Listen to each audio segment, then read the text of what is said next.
Bien-aimés, c'est parce que nous avons cru que nous parlons. Il est écrit. Et comme nous avons le même esprit de foi exprimé dans cette parole de l'Écriture, j'ai cru, c'est pourquoi j'ai parlé. Nous aussi, nous avons cru, et c'est pour cela que nous parlons. 2 Corinthiens chapitre 4, verset 13. Beaucoup lisent notre verset d'ouverture comme si nous parlons pour croire, mais ce n'est pas le cas. Lorsque nous confessons la parole, ce n'est pas pour que nous puissions enfin croire ce que nous disons. Lisez ce qu'il dit. Nous avons le même esprit de foi. Selon qu'il est écrit, j'ai cru et c'est pourquoi j'ai parlé. Nous aussi nous croyons et c'est pour cela que nous parlons. C'est le principe de l'esprit de foi. La foi agit de l'intérieur vers l'extérieur et non l'inverse. Nous parlons parce que nous avons cru. En fait, le verset d'ouverture se lit ainsi. Nous, ayant le même esprit de foi, selon qu'il est écrit, j'ai la foi, c'est pourquoi j'ai parlé. Nous aussi avons la foi. Et donc, nous parlons. Donc, nous parlons selon notre foi. Quand je parle, c'est ma foi qui parle. Cela nous rappelle l'histoire des 2 aveugles que Jésus a guéris dans Matthieu chapitre 9.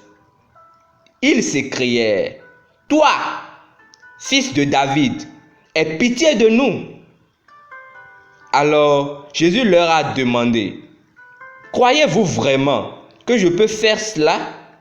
Ils ont dit, « Oui, maître. » Puis il toucha leurs yeux et dit, « Qu'il vous soit fait selon votre foi. » La Bible nous dit, et leurs yeux s'ouvrirent. Matthieu chapitre 9, verset 30. Pourquoi? C'est parce qu'ils avaient la foi et l'ont vocalisée. La foi s'exprime principalement par des paroles et la Bible nous fait savoir que nous avons tout la foi. Si nous n'avions pas la foi, cela aurait été un problème, mais nous l'avons. Il nous l'a donné comme Paul l'a dit dans Romains chapitre 12, verset 3. Par la grâce qui m'a été donnée, je dis à chacun de vous, selon la mesure de foi que Dieu a départie à chacun.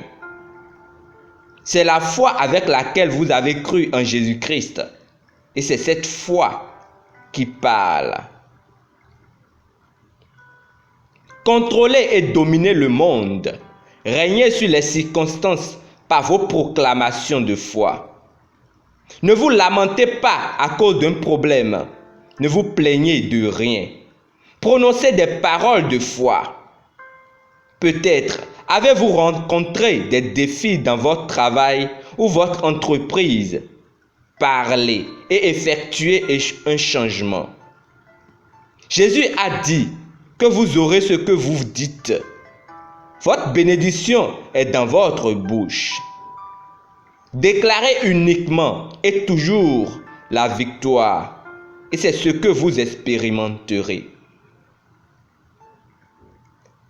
Confessons ensemble.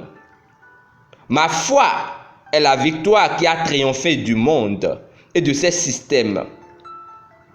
La parole de Dieu est ma vie et la gloire et la bénédiction qui s'y trouvent sont évidentes dans ma vie. Au nom de Jésus. Amen. Pour une étude approfondie, lisons Marc chapitre 11, verset 23, Matthieu chapitre 12, verset 37 et Romains chapitre 10, verset 6 à 8.